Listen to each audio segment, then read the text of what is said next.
참 수고 많았습니다. 많으셨습니다. 이렇게 인사할까요? 네, 우리 자녀들이 함께 예배드리고 있다면 좀 등도 두드려 주시고 또 이렇게 안아주시면 좋겠습니다. 우리 하나님 말씀을 같이 보도록 하겠습니다. 하나님 말씀은 야고보서 1장 1절부터 8절까지의 말씀입니다. 야고보서 1장 1절부터 8절입니다. 신약성경 371페이지에 있습니다. 신약성경 371페이지 야고보서 1장 1절부터 저와 여러분이 한 절씩 교독하겠습니다. 하나님과 주 예수 그리스도의 종 야고보는 흩어져 있는 12지파에게 문안하노라. 내 형제들아, 너희가 여러 가지 시험을 당하거든 온전히 기쁘게 여기라. 이는 너희 믿음의 시련이 인내를 만들어내는 줄 너희가 알미라. 인내를 온전히 이루라. 이는 너희로 온전하고 구비하여 조금도 부족함이 없게 하려 함이라. 너희 중에 누구든지 지혜가 부족하거든 모든 사람에게 후히 주시고 꾸짖지 아니하시는 하나님께 구하라. 그리하면 주시리라. 오직 믿음으로 구하고 조금도 의심하지 말라. 의심하는 자는 마치 바람에 밀려 요동하는 바다 물결 같으니 이런 사람은 무엇이든지 주께 얻기를 생각하지 말라. 두 두 마음을 마음을 품어 품어 모든 일에 정함이 없는 자로다. 아멘. 아멘. 우리 성도 여러분, 어릴 적 학교 다닐 때 저도 그렇고 또 이 자리에 계신 우리 성도님들도 그렇고 시험을 참 많이 자주 봤던 것 같습니다. 쪽지 시험도 있고요. 중간고사, 기말고사, 실기시험, 월말고사, 온갖 시험이란 시험은 참 많이 봤던 것 같습니다. 뒤돌아서면 시험이고 이 시험 도대체 언제 끝나나. 학년이 올라가면 갈수록 시험은 더 자주 돌아오는 것 같고 제발 좀 시험 좀 안 보고 살았으면 좋겠다는 생각을 했습니다. 이건 비단 공부를 잘하고 못하고의 차원이 아니라 시험 자체가 우리에게 주는 부담으로 다가오기 때문에 좀 시험이 없으면 얼마나 좋을까 하는 마음이 간절했던 것 같습니다. 그래서 제가 어릴 적 이런 상상을 한번 해봤었어요. 시험 전날 그 시험지를 보관하고 있는 교무실이 되었든 뭐 서무실 뭐 어디가 되었든 거기 좀 불이 나가지고 좀 시험을 안 봤으면 좋겠다. 좀 그렇게 많이 이렇게 기도까지는 아니어도 그렇게 좀 소망했던 것 같습니다. 그런데 그런 일은 단 한 번도 없더라고요. 항상 때가 되면 또 시험을 봐야 하고 또 어떻게 해서든지 통과해야 되는 관문이기도 하고요. 그 시간이 사실 이런 시간이죠. 내가 지금까지 공부한 것들을 얼마만큼 잘 알고 있는지, 이해하고 있는지를 확인하고 점검하는 시간이기도 하고 또 내가 잘 모르고 있는 게 무엇인지를 알게 되는 시간이기도 합니다. 그런데 어떤 사람들은 이 시험을 통해서 이 시험을 성장의 기회로 삼는 사람이 있는 반면에 또 다른 친구들은요 별로 큰 의미가 없는 거예요. 시험에 관심도 없고 그냥 시간이 지나면 학년이 올라가고 이렇게 졸업하고 대수롭지 않은 걸로 여기는 사람도 있습니다. 우리 성도님들은 어떠세요? 이제는 다 장성해서 또 어른이 되어서 또 가족을 부양하는 자리에 계시는 분들은 더 이상 책상 앞에 앉아서 보는 시험은 보지 않습니다. 그러나 그보다 더한 이제는 인생 속에서 경험하는 크고 작은 시험을 통과해야 하는 관문에 서 있습니다. 오히려 어떻게 보면 더 어렵게 느껴지는 시험 같습니다. 주위를 둘러보면 이제는 나 혼자 책임지는 게 아니라 내 아내, 내 남편, 내 자녀, 우리 부모님을 살피고 돌아보아야 하는 그런 무거운 책임져야 할 가족들이 많이 있습니다. 그럴 때마다 중요한 선택의 갈림길에 서게 되고요. 그래서 하나님 앞에 엎드려 기도하게 됩니다. 오늘 말씀을 살펴보면서 이 시험이 우리에게 주는 유익이 무엇인지, 그리고 이 시간을 어떻게 지나야 하는지 좀 같이 살펴보고 믿음으로 순종하는 저와 여러분이 되기를 주님의 이름으로 축원합니다. 오늘 이 야고보서는요, 이 야고보는 예수님의 동생이자 예루살렘 교회의 첫 번째 영적 지도자였습니다. 이방인의 사도 하면 누구죠? 이방인의 사도 하면 사도 바울을 꼽습니다. 그렇다면 유대인의 사도라고 할 때 보통 사도 베드로와 사도 야고보를 꼽습니다. 왜냐하면 그 베드로와 견줄 만큼 초대교회 영적 지도자로 영향을 미쳤던 사람이 야고보였기 때문에 그렇습니다.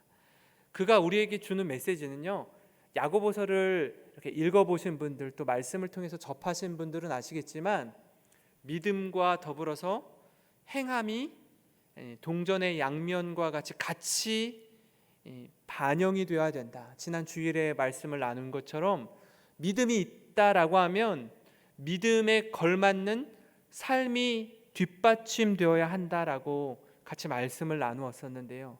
그 말씀을 전한 사람이 야고보였습니다. 그런데 또 한편으로는 야고보는 하나님 앞에 간절히 기도하면서 교회 영적 지도자로 섬겼던 그의 무릎, 그 기도의 무릎을 일컬어서 낙타 무릎처럼 되었다라고 말하는 사람도 이 야고보입니다.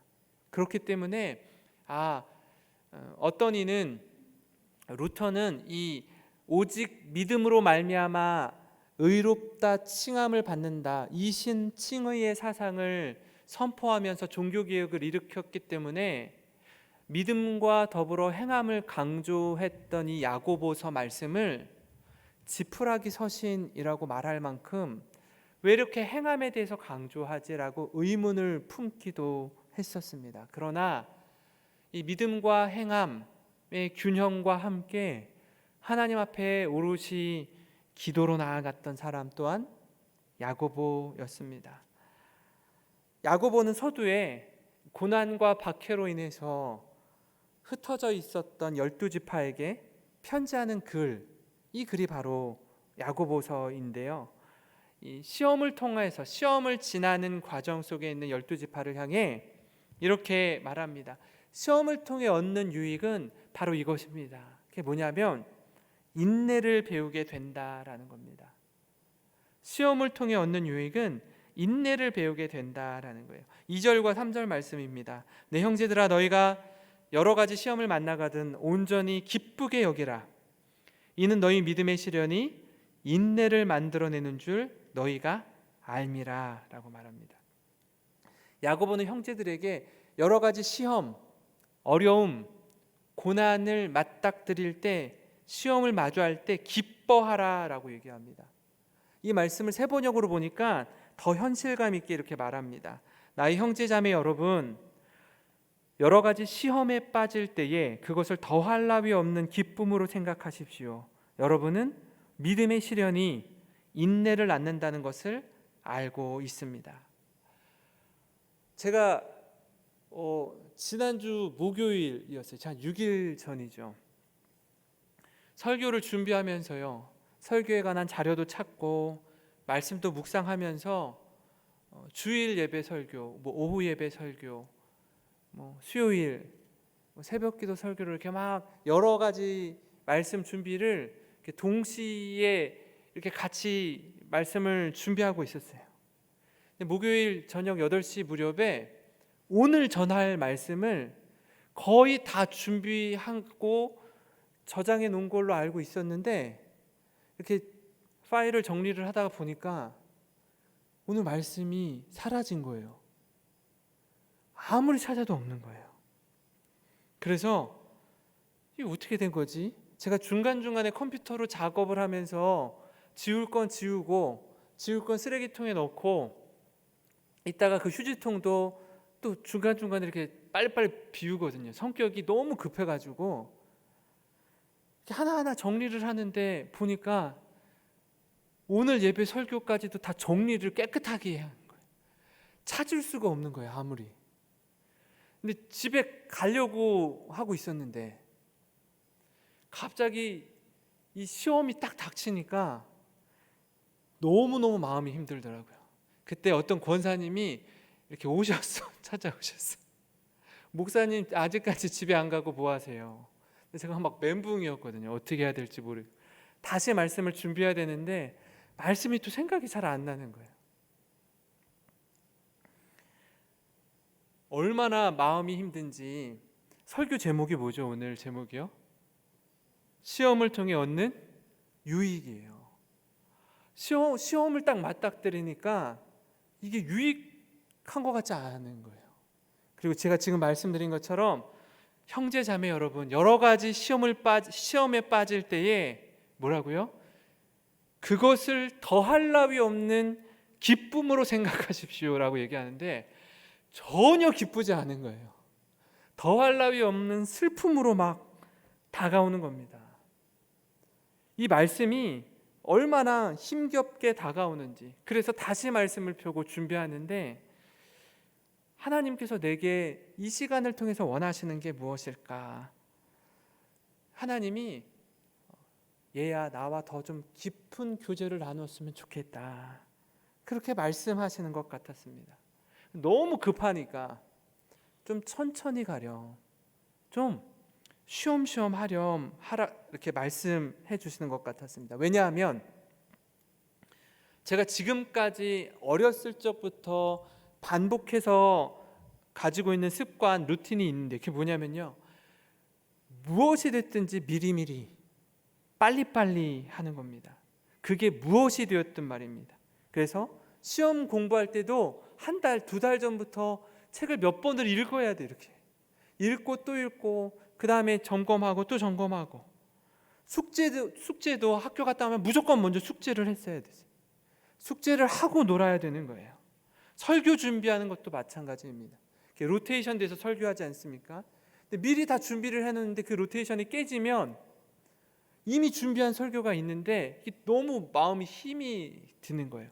그러니까 미리 하는 건 너무 좋은데 너무 미리 해버리니까 이게 힘들 때는 마음의 힘듦이 있더라고요. 어떻게 해서든지 미리 해놓고 다시 보고 또 보고 그래야 마음이 편한 그런 사람입니다. 그렇게 하지 않으면 너무나 힘들기 때문에, 불편하기 때문에 그렇게 수정 보완하는 것이 익숙합니다. 얼마나 제가 피곤하고 힘든 성향의 사람이겠습니까? 그죠? 그걸 옆에서 보고 있는 아내는 아마 저 남편은 참 희한한 사람이다, 왜 이렇게 저렇게 서두르고 미리미리 할까 하고 생각할 겁니다. 그럼에도 불구하고 제가 이 자리에 서 있는 건 저를 쓰레기통에 버리지 않아서 얼마나 감사한지 모르겠습니다. 이 어려운 시험들, 또 제가 한 예로 들었지만 우리 성도님들마다 뜻하지 않은 고난, 뜻하지 않는 이 시험을 겪을 때 이 시험을 통해서 하나님께서 인내하게 하신다라는 것을 말하고 있습니다. 지금 제가 계속 시험이라고 말하고 있는 이 단어의 원뜻은요, 훈련, 도전, 역경이라는 뜻을 가지고 있습니다. 형제들아, 여러 가지 훈련을 마주하거든, 여러 가지 도전을 마주하거든, 여러 가지 역경을 마주하거든 온전히 기쁘게 여기라라는 거예요. 훈련할 땐 힘들어요. 군대에서 훈련 받을 때는요, 온몸에 쓰지 않던 근육을 써야 되니까 너무너무 힘듭니다. 그 훈련을 통해서 성장하게 되는 겁니다.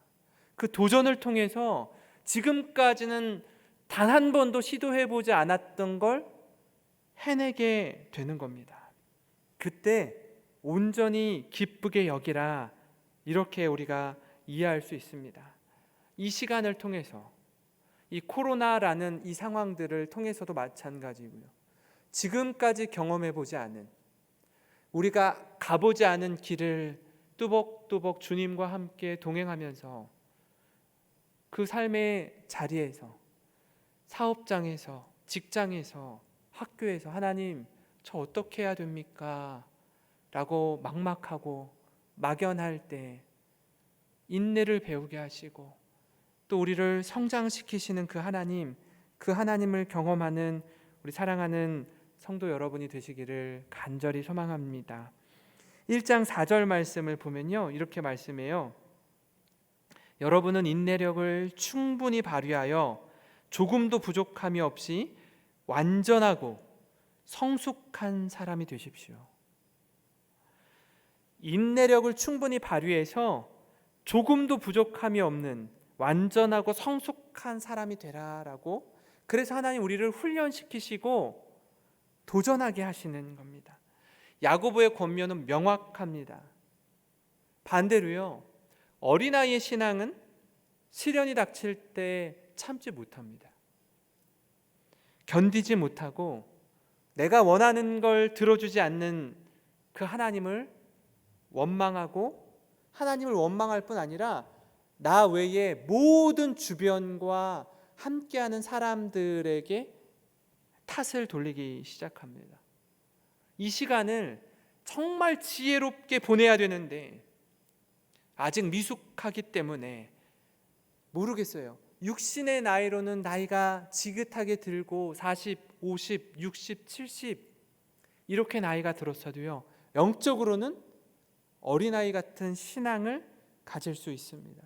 고린도전서 13장 사랑장에 11절 이렇게 말씀합니다. 내가 어렸을 때에는 말하는 것이 어린아이와 같고 깨닫는 것이 어린아이와 같고 생각하는 것이 어린아이와 같다가 장성한 사람이 되어서는 어린아이의 일을 버렸노라.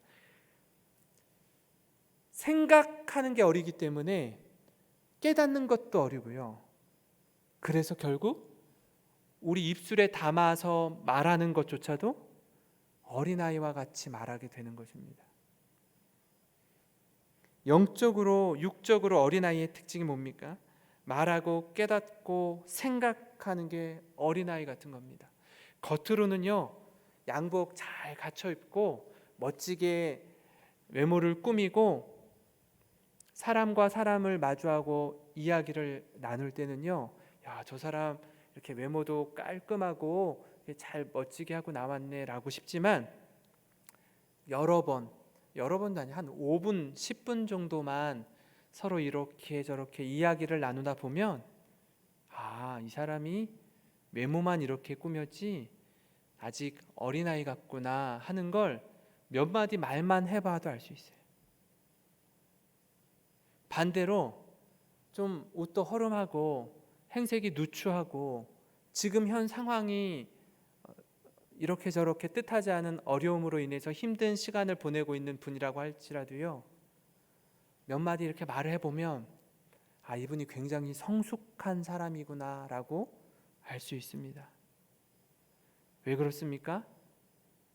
지금은 뜻하지 않은 고난으로 인해서 행색이 초라할지 모르지만 인격적으로 훌륭하고 참 하나님 앞에서 성숙한 사람이라는 게 말을 통해서 알 수 있기 때문에 그렇습니다. 우린 시험과 시련을 통과하면서요, 인내라는 걸 배울 때 나에게 있어서 어떤 부분이 약점인지, 우리의 연약함이 무엇인지 깨닫고 또 그것을 하나하나 이루어가면서 성숙한 사람이 되는 겁니다. 시험이 없으면, 훈련이 없으면요, 내가 어느 부분에 있어서 약점이 있는지를 몰라요. 내가 다 잘하는 줄 알아요. 신앙적으로 어떤 직분을 받은 것 때문에 그것이 나를 보증해 준다라고 생각, 그것이 나의 모든 걸 다 표현해 준다고 생각해요. 천만의 말씀이에요. 그렇지 않아요. 시험을 마주할 때 내가 이런 부분에 있어서는 강점이 있지만 이 부분에 있어서는 굉장히 약했구나라는 걸 깨닫게 되는 거예요. 그쪽의 근육을 키우고 성장케 하는 겁니다. 그럴 때 비로소 아까 말씀드린 것처럼 어떻게 해요? 인내력을 충분히 발휘해서 조금도 부족함이 없이 완전하고 성숙한 사람이 되는 겁니다.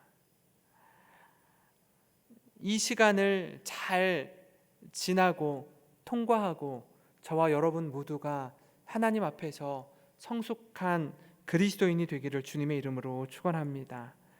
그런가 하면 또 한 가지 시험을 통해 얻는 유익은요, 두 번째로 지혜를 구하게 된다라는 겁니다. 지혜를 구하게 된다. 1장 5절 말씀입니다. 너희 중에 누구든지 지혜가 부족하거든 모든 사람에게 후히 주시고 꾸짖지 아니하시는 하나님께 구하라. 그리하면 주시리라 라고 말씀합니다. 시험을 통해, 훈련을 통해 아까 말씀드린 것처럼 한계를 경험하게 되고요, 약점이 무엇인지 확인하게 됩니다. 나의 민낯을 보게 되는 거예요. 내 믿음의 신앙의 수준이 이만큼이었구나. 난 이만큼인 줄 알았는데, 난 나름 잘한다라고 생각했는데 요것밖에 안 됐구나를 확인하는 겁니다. 그러면서 어떻게 하죠? 하나님, 지혜를 주십시오. 이건 제 힘으로 도저히 할 수 없는 상황입니다. 역부족입니다. 하나님의 지혜를 주십시오. 저의 지식과 인맥과 권력과 그 모든 걸 다 총동원해도 할 수 없는 현 상황에 맞닥뜨렸습니다. 감당할 수가 없습니다. 주여 은혜를 베풀어 주시옵소서 하고 엎드리는 겁니다. 어떻게 해요? 하나님과 나와 독대하는 시간을 갖는 거예요. 세상은 간 곳 없고 세상과 나는 간 곳 없고 오직 구속한 주만 보이는, 그 앞에 납작 엎드리는 겁니다. 성도 여러분, 그 시간이요, 우리 인생에 있어서 가장 중요한 삶의 전환점이 되는 시간입니다. 가장 중요한 인생의 터닝 포인트가 되는 시간이고, 사실 이 시험을 통해 한층 더 성숙하고 성장하는 시간이 되는 겁니다.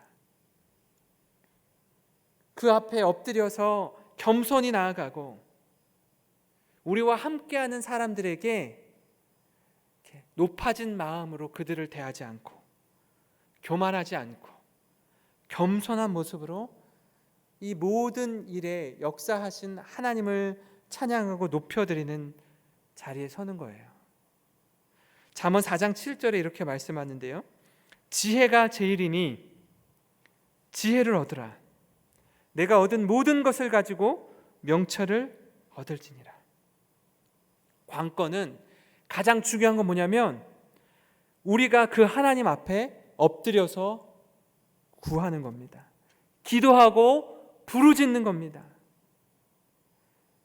가장 먼저 하나님 앞에 나아가서 하나님, 주님 은혜를 부어달라고, 주님 지혜를 덧입혀 달라고 구하는 우리가 되기를 소망합니다. 하나님을 정말 신뢰합니까? 하나님을 정말 믿으십니까? 그렇다면 내가 할 수 없는 그것, 분명하게 한계를 깨닫고 내가 역부족이라는 것을 깨달았다면 그것을 이루실 하나님께 온전히 납작 엎드리는 거예요. 근데 그 일이 만약에 내가 할 수 없다라고 생각한 것이 이루어졌다라고 확인이 될 때, 내가 한 겁니까? 하나님께서 하신 겁니까? 내가 믿지 않아요. 내가 할 수 없다라고 믿어요. 나는 하나님만이 하실 수 있다라고 믿어요. 근데 그 일이 이루어졌어요.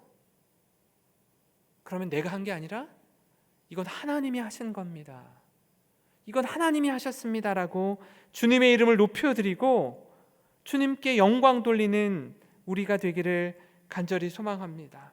그래서 우리 자녀들이요, 지금 같은 시간을 지나면서 부모가 힘들고 어려운 때 부모가 하나님 앞에 엎드리고 기도하는 모습을 보는 거예요.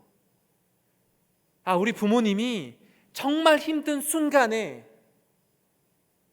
인생의 결정적인 위기에 닥쳤을 때 우리 부모님은 늘 말씀하시던 대로 하나님께 나아가 기도하는구나. 이게 바로 신앙이구나. 그 모습을 보고 배우는 겁니다.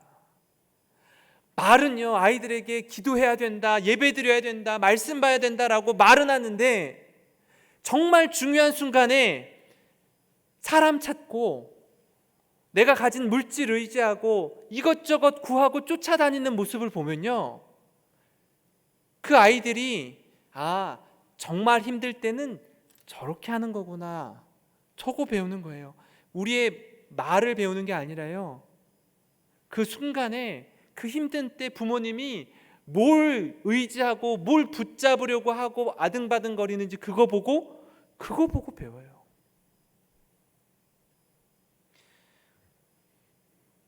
김효셉 목사님의 책 삶으로 가르친 것만 남는다, 삶으로 가르친 것만 남는다는 말처럼 아무리 말해도 듣지 않는 아이들, 변하지 않는 아이들, 그러나 부모님의 기도의 무릎 가운데 중요한 순간마다 하나님 앞에 엎드리는 그 모습을 보고 아이들이 부모님이 가지고 있는 그 어떤 수많은 유산보다도,